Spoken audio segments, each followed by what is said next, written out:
Le projet Violette était le nom d'un gouverneur général de l'Algérie qui s'appelait Maurice Violette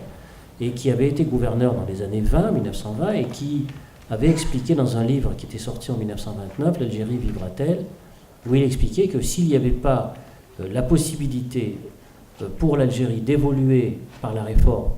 en donnant le droit de vote à une catégorie de la population,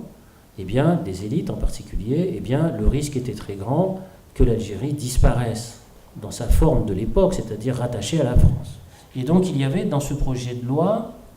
la volonté, disons, d'ouvrir à une certaine catégorie très petite, très très petite, vraiment minuscule, 20 000 personnes, c'est vraiment pas beaucoup, hein.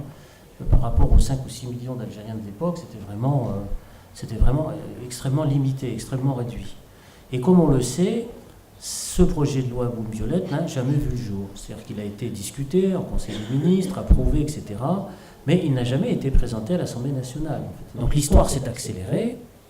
on est passé d'une reculade, d'un refus de droit, à une sorte de décomposition du champ politique, et dans la décomposition du champ politique, la force montante qui s'est affirmée, c'est celle de l'extrême droite, en fait, fondamentalement, et cette force montante de l'extrême droite qui va prendre le pouvoir, en fait, et historiquement en France, d'ailleurs, c'est la seule fois où on peut dire que l'extrême droite a réellement pris le pouvoir en France, en 1940, donc avec le régime de Vichy. Donc on est dans une situation, en fait, d'aggravation, et non pas dans une situation qui serait celle de l'apaisement par la pédagogie, par l'éducation et par la simple discussion. C'est-à-dire que l'argument qui consiste à dire de manière pédagogique, il faut d'abord expliquer, puis ensuite prendre la décision politique, dans le fond, sont démentis par l'évolution historique réelle, où on prend la décision qui est conforme à la morale, à l'éthique, au principe, et à ce moment-là, on montre à la société une certaine force, et la force va à la force. C'est une loi politique classique. Et les termes de ce débat, pour la gauche en particulier, et je terminerai là-dessus,